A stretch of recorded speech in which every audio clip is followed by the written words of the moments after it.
All right, greetings everybody, and welcome to another episode of Weeb Warriors, the show where week by week we talk about the shows that we are reviewing. And joining me this week is Jordan. How you doing tonight, Jordan? I'm doing all right, Tony. And much like every week lately, Jay will not be joining us because he has too much on his plate. But he has told me that he'll be joining us for the season finale of My Hero Academia. Sure. That actually comes about. But hey, enough of that. Let's actually get to the shows this week, starting with How Not to Summon a Demon Lord. And if you actually care to read the descriptions in these videos, as I hope you do, I always leave little nuggets of just quips, as I tend to do. And this week's quip is basically demon lollies and other crazy shit in this week's episode. And the reason why I say demon lollies is because we are introduced to Clemscrim, the demon lord of Cross Reverie. And she is a demon lolly. Yeah. Whew. All right. So let's go ahead and start this off properly. Diablo has agreed to assist Eldegard in resurrecting the demon lord Krebskellum from Rim in a ritual that they're about to perform at the summoning tower, which he arrived in episode 1. After having journeyed there, Diablo has to finger Rim. This is not a joke nor an exaggeration, so that he can reach deep inside of her to reach Krebskellum's soul, which he then fills with his power. Yes, it was very uncomfortable. And summons the Demon Lord with the intent to kill her. The Demon Lord is summoned as a child in overly sexualized titty armor. But whatever, right? It's a Demon Lord that looks like an 8-year-old child. So, you know, Japan needs Jesus. But moving past that, turns out Demon Lord has no memory of what they're supposed to be doing or why they even want to kill any of the mortal races. So Krebskellum, now renamed by Shara as Clem, Clem, has resolved to just not kill all the mortal races. Because she was not to. Yes, much to the dismay of Alicia, surprisingly enough, who we find out is somewhere around the lines of a Demon Lord sympathizer, believing that the Demon Lord needs to fulfill the role of the Demon Lord and cleanse this earth of the mortal races so that a more beautiful world can be born from it. So there's definitely going to be some interesting things going on to that. But yeah.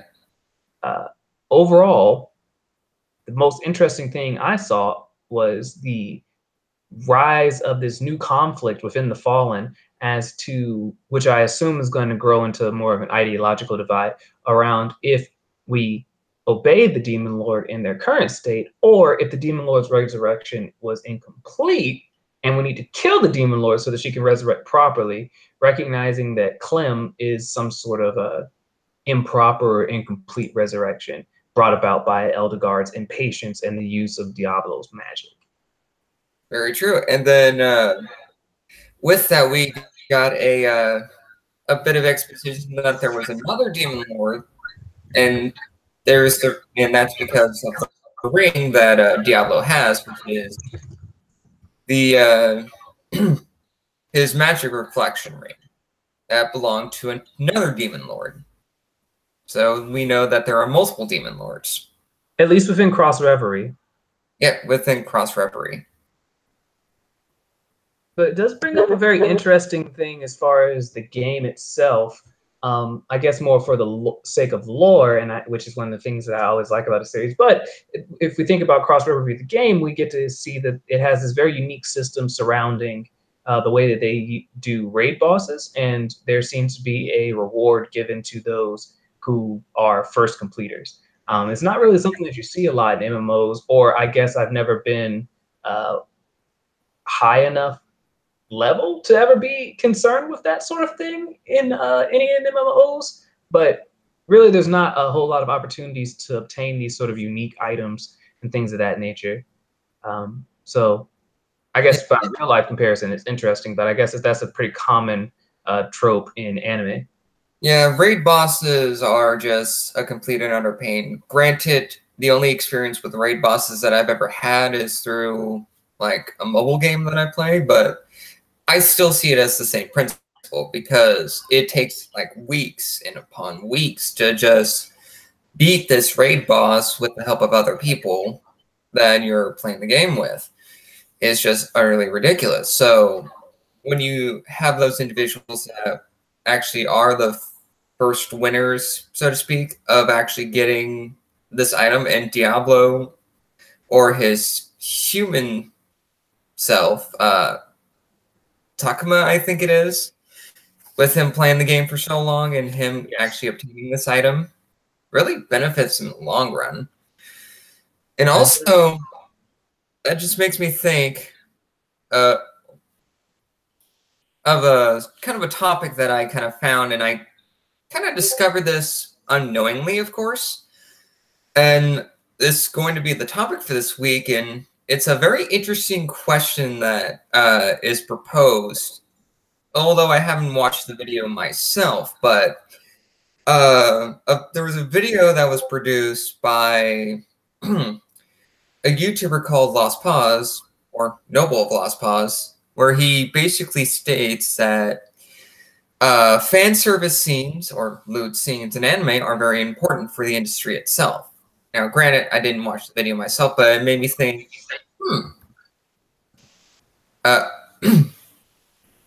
essentially, well, I think it was either Lost Pause or Mother's Basement, just can't really recall. But sometimes, kind of to play devil's advocate for one side, excessive fan service scenes can really like hamper the quality of the series too, or lend to the field of uncomfortability when it comes to like because we know that Diablo, when he uses too much of his magic, he's basically down for the count, and he's really tired, as you do when you work your ass off.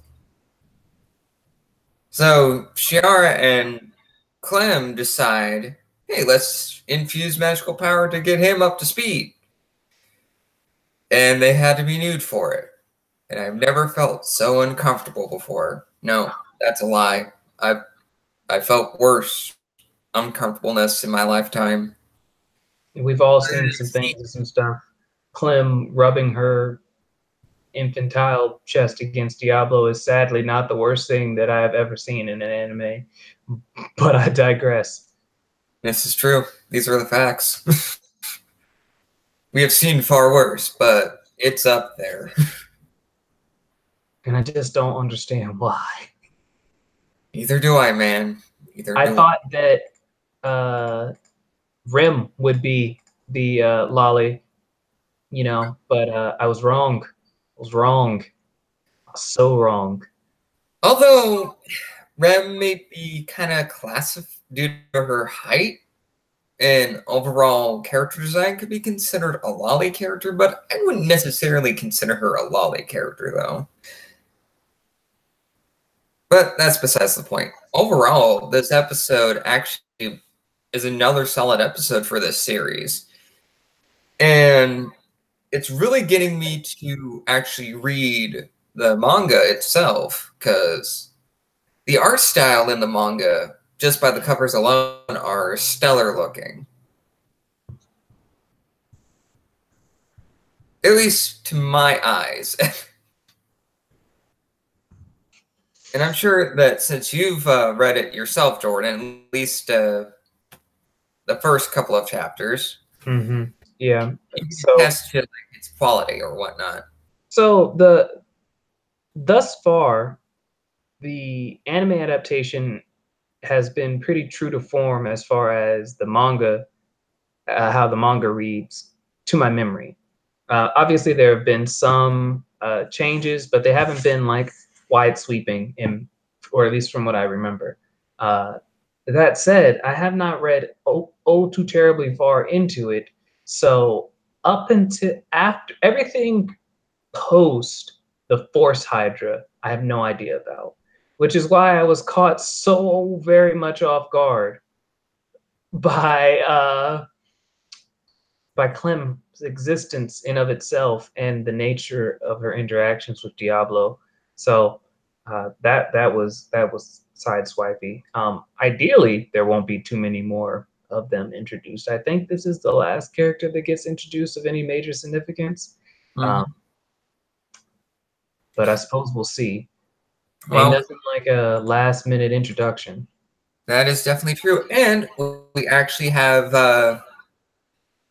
my buddy Jeffrey, who is messaging me on Discord instead of posting his thoughts and whatnot in the comment section, as you should, Jeffrey. Just goes to show that you're actually watching, but I commend your effort in trying to message me personally. But he's actually brought something up interesting up. How, since we're now in an age where we can actually find the source material to the anime that we watch, would it be faster to, like, a nice comparison to when it comes to viewing an anime opposed to reading through its source material? Like, how fast would one go? Now, personally for me, it took me a long time to actually to read all of Rosario Vampire, but the anime was just like a breeze for me for both of its seasons. But I think we can save that initial topic for another day. But that's something interesting to bring up initially. So thank you, Jeffrey. You just gave me another idea for another topic for another week. Yeah, I mean, as far as reading the source material versus watching the anime, or watching the anime in conjunction with reading the source material, is not something that I've ever done.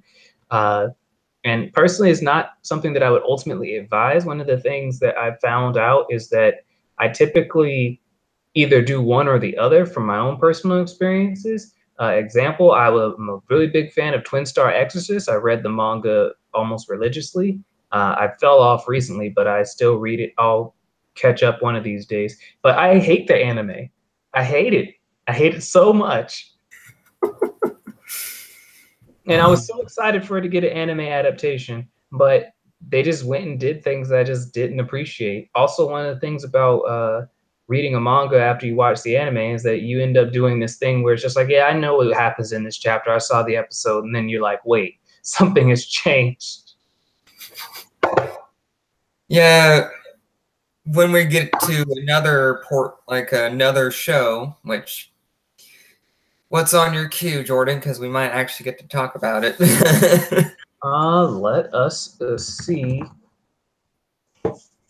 Up next on the queue is Cells at Work, Staphylococcus aureus. Alrighty. So essentially, we get to see Red Blood Cell doing her best still, not getting lost and whatnot. And we are also introduced to another immune cell that's within the bloodstream.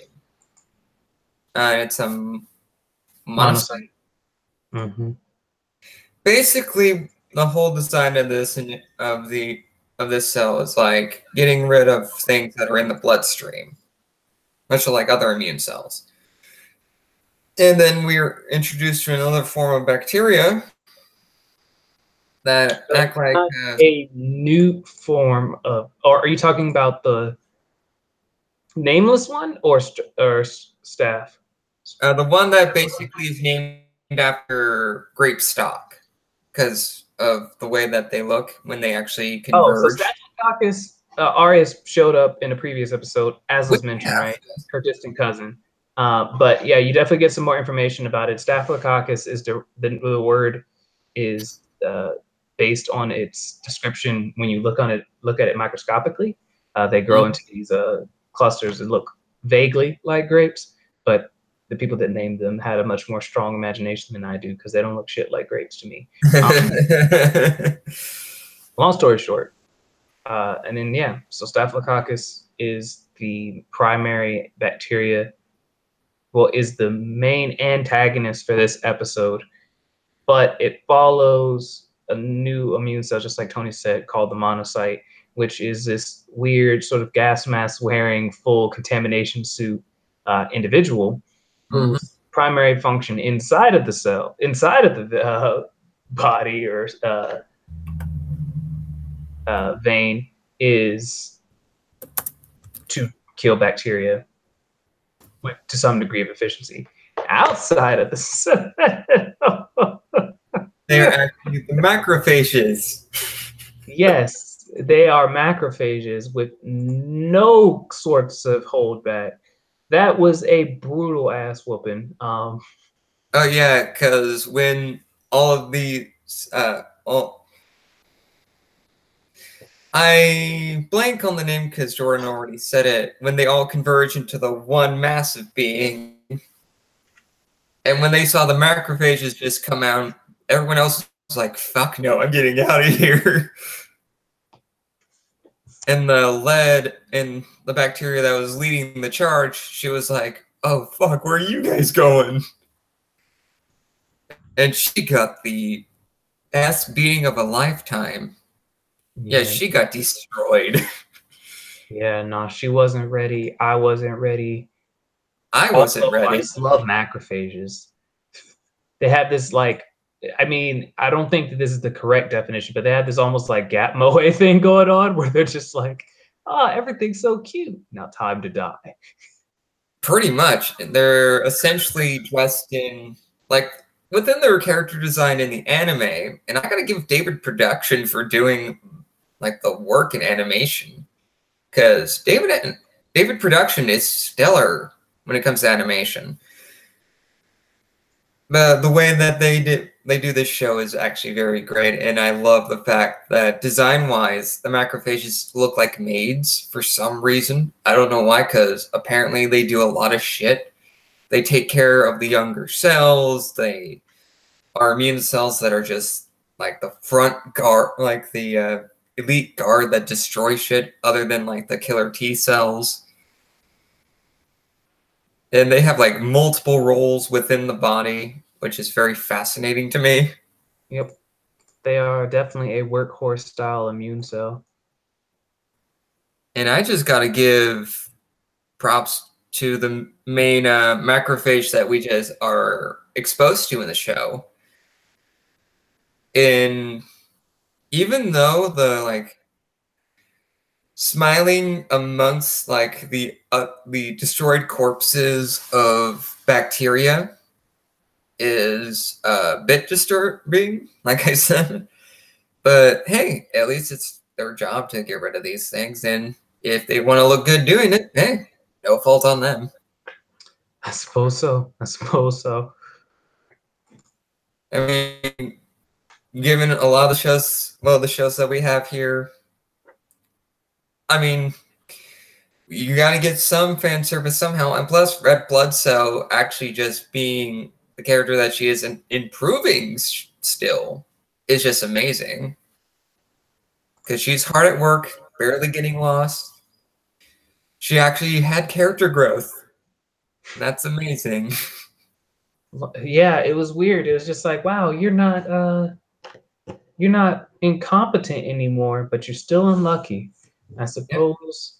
Your luck is unfortunate, but hey, at least you're not a complete idiot. Gotta love someone when they're not totally stupid. Like stupid, like a miniature incompetent person. But hey, yet another solid episode this week. So next on your queue, Jordan, is... Next on the queue is Yuna and the Haunted Hot Spring, Chisaki of the Yuragi Inn. Oh, sweet Jesus. You have got to love it when the titty monsters come together, in the literal sense. That is true. Yuna and the Haunted Hot Spring was funny to me for a whole different reason. And it was less disturbing, not entirely not disturbing, less disturbing than the How Not to Summon a Demon Lord and the Demon Lolly. But essentially, the whole concept is that Chisaki comes to the end because she wants to like hang out with Yuna and the Tanuki girl. Mm-hmm. And so it's just an episode focused mainly on Chisaki's experience at the end with Kogarashi going to work because he had his uniform damaged, so he's just going to take a night job to take care of it. And oh boy, the situations that this poor girl gets into. Yeah, she was unprepared. Yeah, she was unprepared for all the fucking bullshit that she would see in the inn. Yeah. Oh, and as in as in typical fashion, we have a continuation of our needless fan service, which we all love, where she, if I remember correctly, in order, gropes Yuna. Uh, Oh no, then like she gropes Yuna several times, actually. that she does. Gets groped unintentionally by Kogarashi when he gets back. Mm.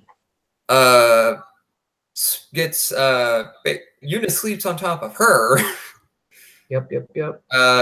Walks. Well, the first thing that happens to her, she walks in on Oboro trying to like copulate with Kogarashi.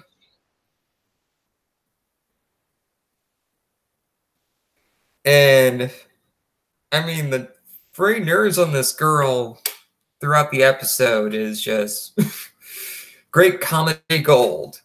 Just her reactions to like, holy shit, what's going on here? And also, I'm not really a big fan of the Tanuki basically saying, hey, I want to learn how to seduce men. You are still a child, Tanuki girl. You shouldn't be saying these things. Nope. In that last outfit that she put on, nope, unsettled. Unsettled. Like, this is something that should not happen. No.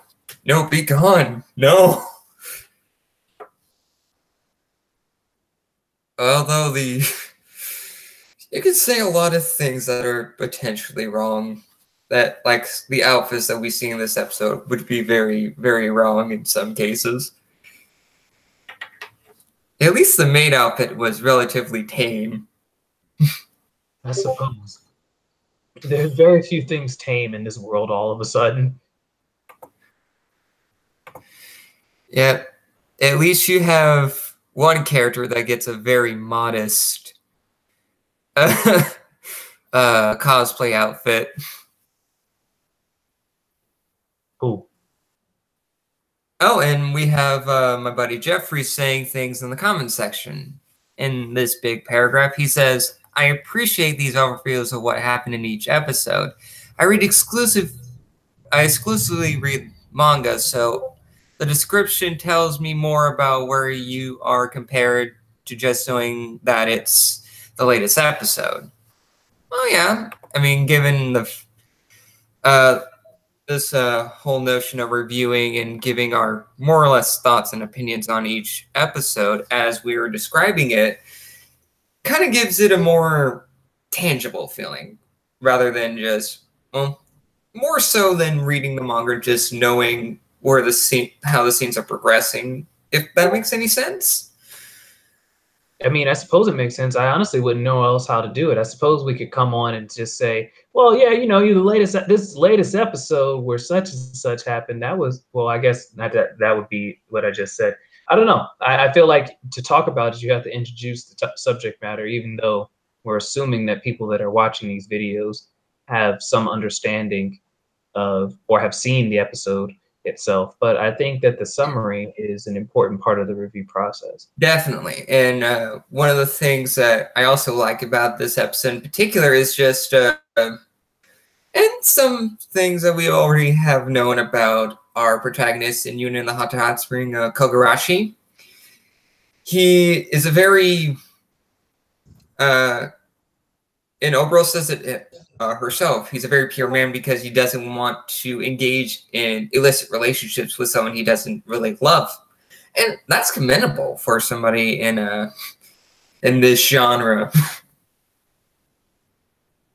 I mean, in most harem anime, you either get the guy who wants to pussyfoot around any given situation because he doesn't want to hurt anybody's feelings or doesn't understand anyone's feelings. I'm looking at you, most light novel adaptations. Or you have just a light novel fan. That's all that is. Or you have the opposite end of the spectrum where you have overly perverted characters that get the shit beaten out of them all the time. And then you have the middle of the road guys who are either after one particular love interest or is aware of the affections of his many love interests or potential love interests. Do you mean the unicorn?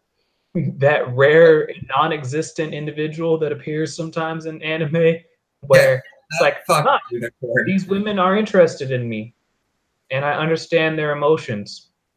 Interesting. Yeah, that one guy, that fucking guy. Or the rare one, the competent harem protagonist that chooses a girl at the end of the series. Yo, fucking behoove. Yeah.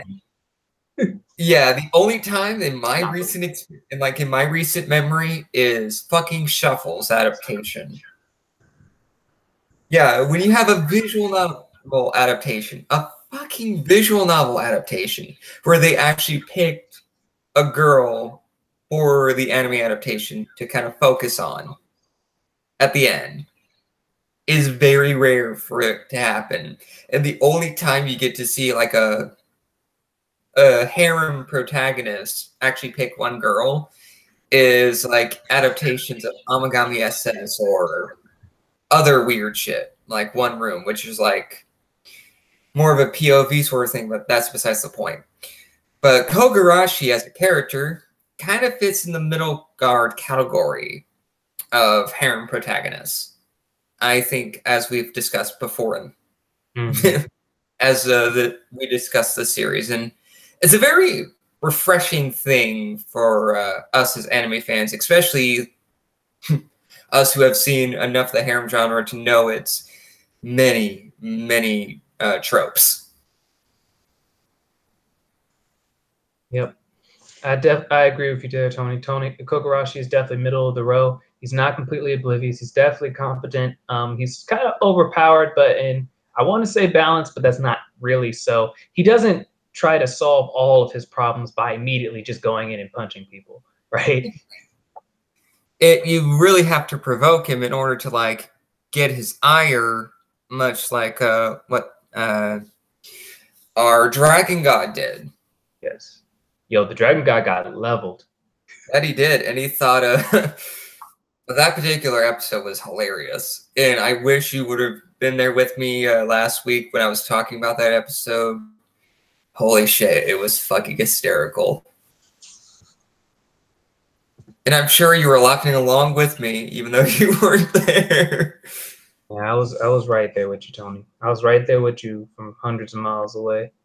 But yeah, so that was my take on this episode of Unit in the Hot Spring. Another addition to a pretty solid series, all things told. I don't think Yuta in the Hot Spring is, again, like I said in previous episodes, doing anything truly unique with its adaptation or the series itself, but it's definitely well executed, right? Like I care about all of the characters. I don't really feel like anyone's so dispensable to the plot that if they weren't present, I wouldn't notice. Right. And it's competently made. And when you have a harem anime that's competently made, it's a very good thing to have. I mean, we have seen harem anime that are just awful. Awful. I'm looking at you, Yumeria. You're fucking shit. I don't know why I decided to watch you after watching, I think it was either Shugana Sora or School Days. I needed a palette that was I need something stupid to cleanse my palette of the fucking shit that I saw. Aho Girl, obviously. Definitely. Which I also recommend people should read the Aho Girl manga, which I'm surprised you haven't read yet, Jordan. I like having brain cells. That's why. So do I. I love having my brain cells. It hurts how stupid she is. It does. It literally does hurt. I mean, we've tried our damnedest to get Jay to watch Aho Girl, but he won't do it. He just won't do it. He won't take. Weak. Very weak. So let's get on to our last show. And speaking of what Jeffrey brought up when it comes to adaptation, watching something in adaptation as opposed to actually reading it in tandem with the adaptation, My Hero Academia, episode 60. Mm-hmm. A talk about your quirk. So the results of the provisional licensing exam have come through. Most of the characters of Class 1A have passed, with the notable exception of Todoroki and Bakugo, due to their Bakugo being a total ass, and Todoroki having a fight with, why can't I think of his name? Yorashi. Yes, in the middle of the examination. So, but they will be able to redeem themselves by taking the second examination later in the year. And Yorashi was actually very happy that he actually can get that opportunity again. And when Bakugo found out that he didn't pass, he was livid, like he tends to be. Yes, which is normal for Bakugo, I suppose. We then cut to a All Might who is in the Supermax prison for essentially people with dangerous quirks called Tartarus, where he is meeting with All for One and having a discussion about his intentions, as well as sort of like a I don't want to call it a pissing match, but he was definitely saying, I'm going to beat you and your expectations and all of your attempts to do whatever. Or if I remember correctly, I will destroy all of your dreams. That's essentially what All for One is trying to do. And plus, All Might wants to, he is very conflicted because in the previous season or in this season, we learned that Shigaraki is his former mentor's grandson. And he's conflicted that he wants to save Shigaraki, but he's a villain that needs to be defeated. And also, adding on to that, he's the protege to All for One, someone who killed his mentor. And All for One is essentially spilling out, albeit not directly, but he's implying that, hey, you found your protege, I'm going to make sure you're going to die before your protege actually becomes a pro hero. You're going to be your mentor to him. And basically insulting All Might, like, hey, at least my protege left the nest, so to speak. Yours is still, has barely even hatched yet. Yeah, just All for One really just getting under All Might's skin, as All for One tends to do. And that's what you get with a powerful villain, much like All for One, essentially for me, because someone who I compare All for One as a very, in terms of power, Dr. Doom, but in terms of mentality and the kind of villain that he is, Norman Osborn comes to mind most of the time, for me at least. Norman, when he's under the influence of the Goblin Serum and goes in the guise of the Green Goblin, he always makes it his mission to. And when he found out initially Spider-Man's true identity, he made it his goal to basically destroy everything connected to Peter Parker in any way, shape, or form. Like with any villain, when you learn about your enemy's secret identity, you want to destroy everything they hold dear.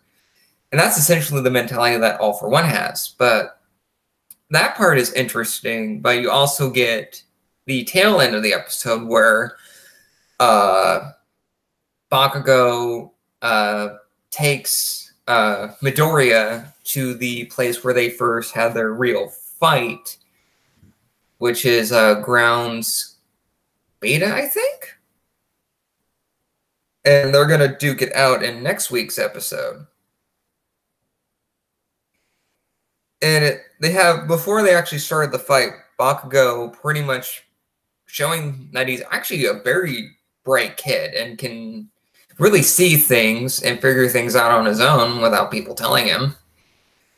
That due to a lot of coincidences, like All Might losing his powers, Midoriya gaining powers when he was quirkless initially, and All for One having the ability to take quirks away and giving them to other people.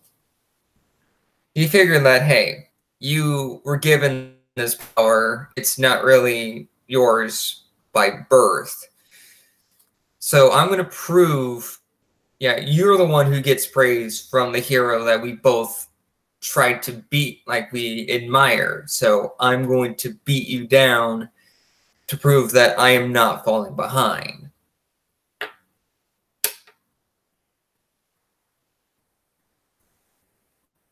So that's just Bakugo in a nutshell. Someone with a lot of pride and someone who has been basically praised for having a very powerful quirk all of his life that essentially led to him going down this path of wanting to really prove himself in the ideal of what All Might is, because a hero never loses. And I think we talked about Bakugo's character in previous episodes in the past. And I'm sure your input in this latter portion of the episode is very warranted, Jordan, because I know you're not the biggest fan of Bakugo. And personally, I'm not really one of his biggest fans either, but I can try to see where he's coming from on a philosophical level, where he basically takes the concepts and ideals of All Might and wants to apply them his own way, which is very commendable in one aspect, but having a very abrasive personality is not going to get you far as a superhero. No, Bakugo needs to learn many a thing, and I'm sure that a lot of changes will come post this fight. Yeah.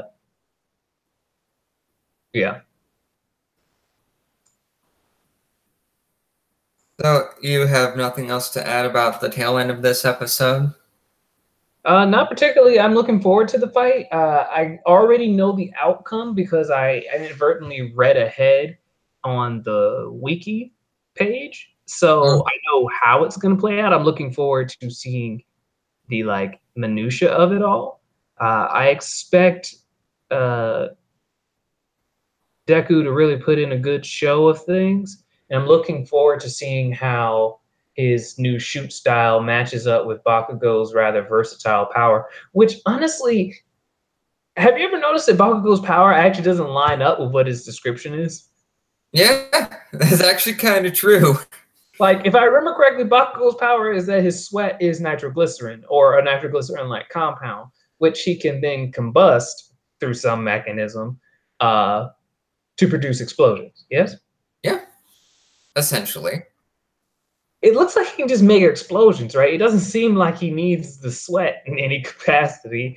Yeah, it's rather odd, but you need some natural-based mechanism, I guess, for the explosions to appear, regardless if it's a superpower or not. They have to make it like a biological function. His power is to generate nitroglycerin, but he's shown making explosions all the time. This is true.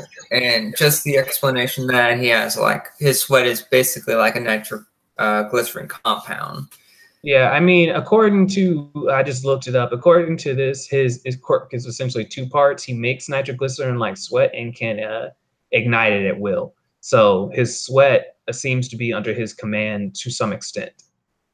Yeah, that's why when they were training their quirks in the training camp arc, that's why he was basically dipping his hands and making, and I think it was in hot water and just making him sweat so much that he can make bigger bursts of like bigger explosions. Yeah. So his capacity can actually go up. But hey, now let's get to the topic this week, which is just the question I proposed. How necessary is fan service in anime? Like, is it saving the or keeping the industry afloat? Or the way I should word it is that how much is too much? I mean, we already know the answer to this question, Jordan, but I would like to have your thoughts on it anyway, just for the sake of argument, because we have basically explained our thoughts on it to begin with, especially with one archetype that makes us very uncomfortable, that people tend to love for some reason. So how would I put it? I think that fan service is definitely a genre dependent sort of thing. I don't think it belongs in all genres. I would not want to be watching like my psychological horror anime or something like that, and then just have random titty and panty shots, because that sort of undercuts it at Yeah, all genres. Or you know, so anything that's supposed to be like psychological thriller, horror, something very like serious or action oriented, or something like deeply that political intrigue, things like that. I don't think fan service has really a role in that. And the way I see it, like one random titty isn't going to hurt like drama series whatsoever. Exactly. One of the things I could point out, the K series, K, Missing Kings, and then the second season, whose name I cannot think of. Either way, long story short, it was very solid. It's a very solid series. I love it a lot. People really like it. There was a sort of excessive fan service scene in episode 2 of the second season, and people were very bent out of shape, like so much so that it was the top only comments on some of the anime sites that I was looking at. Well, this was back when I was viewing things legally. Nonetheless, it was like the top only comment for weeks about the fan service, and people pretty much just threw the whole anime out the window because of that one incident. So it really, you got to know your audience, right? Like some people are trying to evade it with intent, and other people are sort of like, whatever, right? For me, a lot of times, subtle fan service in things that are like action adventure or even like mecha things, or things that, or mecha anime, or things that's similar in nature, they sort of pass under my notice. It's only when you're doing things overtly that I begin to actually pay attention, like in High School DxD or something like that. Oh, right. Yes, definitely. But High School DxD has made the fan service a part of the plot, right? It's almost like a critical element to Issei's Yeah. Issei's character and powers in general. So while it seems ludicrous, it makes sense within the fiction of the series, right? It's just not just random panty shots. Like Issei literally gets stronger from boobs. Like it is what it is. The actual facts.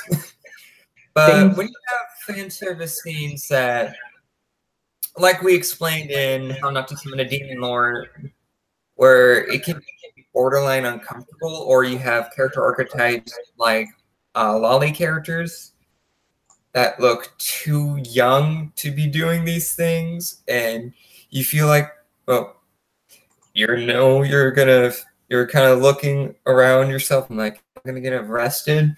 Is this going to be the day that I'm gonna like go to prison and be trapped and be made into a slave for a guy named Bubba?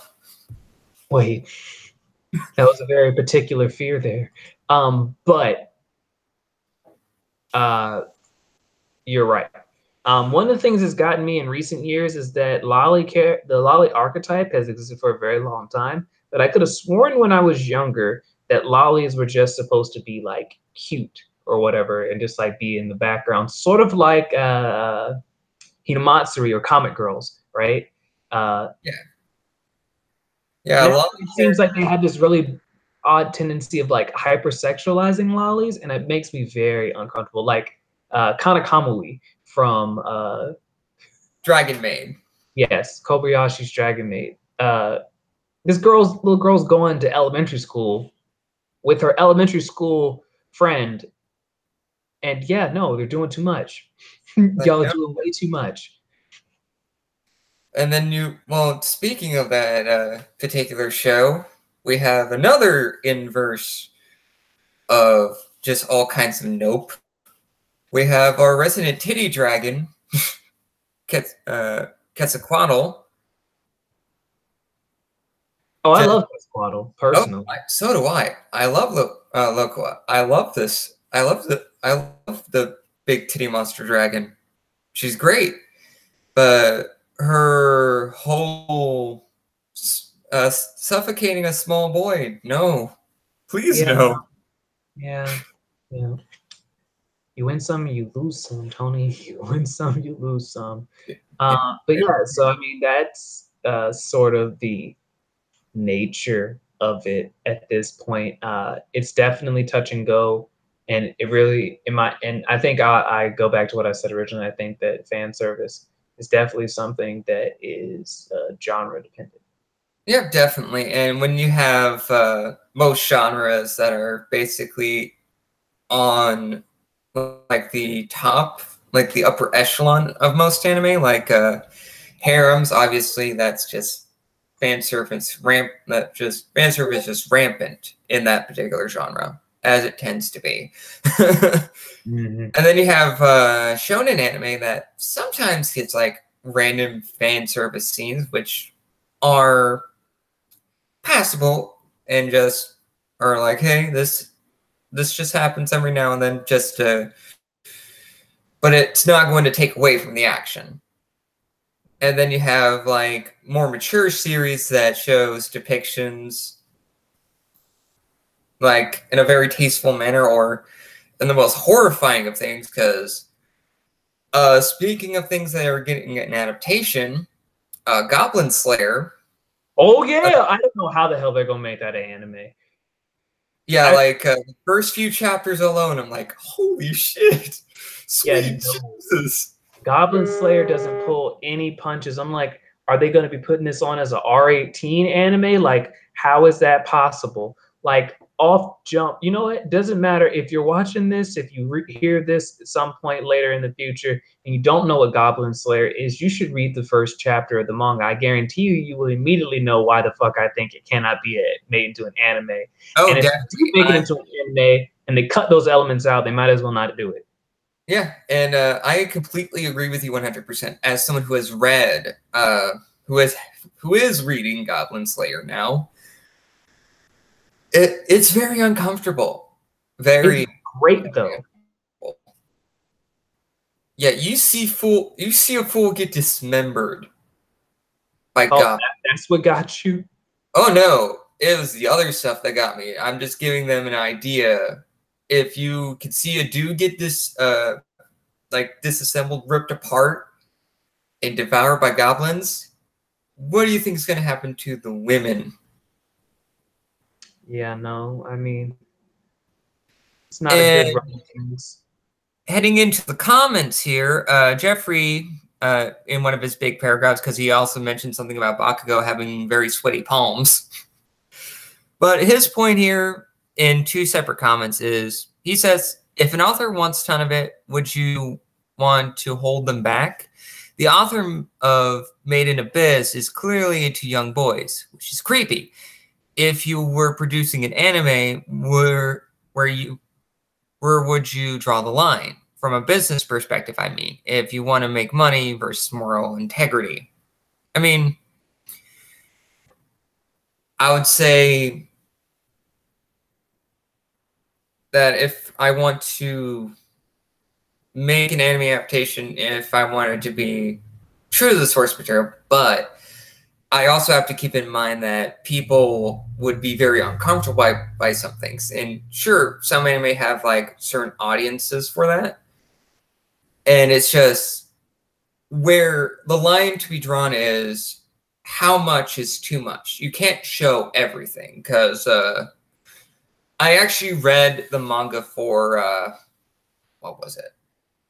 it was basically an anime where no, it was a manga. Fuck, what was it? God fucking damn it. Basically, it's a set of teens in a very odd societal format where they would just get killed and like slaughtered by random creatures at weird intervals, and they would actually decide to have like the character that we focus. She has a crush on. Wait, are you talking about the one with the Esper children? I don't think it. Okay, it has like weird fucking mole people. Mole people. Okay, Yeah, continue. I think I know its English name starts with from. It's just not coming to me right away, but the whole point I'm trying to make here is that From the New World. From the New World. Thank you. Yeah. A fucking weird ass manga, which got a anime adaptation that is, granted, I haven't seen yet, but I can only imagine with some of the things I've seen from the manga itself, which includes a lot of a lot of kids get slaughtered. Don't think about it too much because it's just as bad as you think. Oh, sweet Jesus. Oh Lord. Oh Lord, help me. But the point I'm trying to make here is you can't show everything unless you're putting it behind like an R18 wall, much like what Jordan said with the forthcoming adaptation of Goblin Slayer. Like something's gotta give, right? Like there's no way you're gonna be able to get away with that. Yeah, some things like very excessive scenes of a very illicit sexual nature you can't really show on television unless it's like in the late hours of the night or in other different circumstances, which is equally horrifying. But I would say for a general viewing audience, you have to make things true to the source material in a sense that it won't be traumatic for a lot of people. Yeah. Like, I was expecting Goblin Slayer to be very horrifying on the onset because it's a seinen series, and seinen series typically are more mature. I still wasn't prepared. In a way, I was expecting to see something really crazy, but what I saw, I wasn't fully prepared, much like you weren't, Jordan. Like, I don't think anything, honestly, unless you're just really desensitized to terrible shit, I don't think there's anything that I could tell you that would prepare you for what you're going to witness in Goblin Slayer. Yeah, but we might actually have to review that when that actually comes out next season. Oh yeah, it'll definitely be something that would be cool to review. Yeah, but I think when it comes to like the moral integrity versus making money, sure you want to make money, but you can kind of see what I'm trying to get at here. Yeah, there are definitely limits that people have to take into consideration when making or adapting any sort of media. I could think for example, I doubt very seriously that in the modern times that the Guts, the Berserk manga would get a true to form adaptation, given the terrible things that happen to people, especially Casca. Like that's just not gonna be aired on on television. Like that, it's just no way in hell. Yeah, you mostly have to work with implication rather than seeing it outright. Yeah, I think implication is a better hook, essentially, than seeing the actual thing that happened. because at least you can. It's like, oh, I see what they're doing here. That's awful. I don't want to see it actually happen. So I think that's where the line is. It's all about how far the animation studio is willing to go in the adaptation. And they may have to work with implication rather than outright showing certain scenes. Yeah. Which I think they might do for Goblin Slayer, now that I think about it. I feel like they have to, honestly. Definitely. Imagine how you would get away with anything else. Oh, yeah, most certainly. And also, it makes me very interested in seeing how they're going to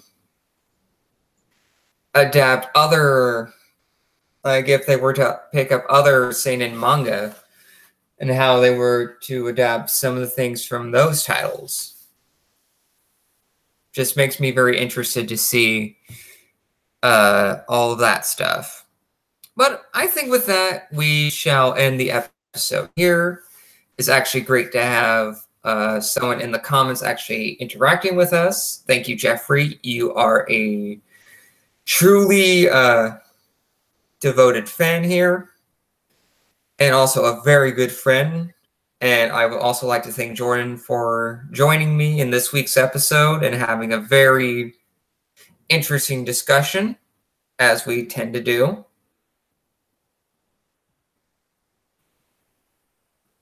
And also, I would like to let people know that due to me actually really consolidating things in my personal life, there may be the rare chance of having the new episode of Secrecy tomorrow. Oh, nice. So, and I'll be, that's just a hope, because I really have to take care of a lot of things. Most of that is cutting back on a few things that I own. So, so the Secrecy on how Okami-san and her 7 companions uses and modernizes not only Grimm fairy tales, but other fairy tales from Japan as well. And how those homages and references are used in very interesting and unique ways in terms of how the characters interact with each other and how they play to their inspirations. Yeah, and if you like the first episode, which I did on some of the references and allegories to world mythologies and whatnot in Nanbaka, you're going to like the Secrecy that I'm going to be doing on Okami-san and her 7 companions. So, with that, join us next week for another absurd episode of Weeb Warriors. Hopefully, I will see you next week, Jordan, if you're not too busy, and I will see everyone else next time. Catch you guys later.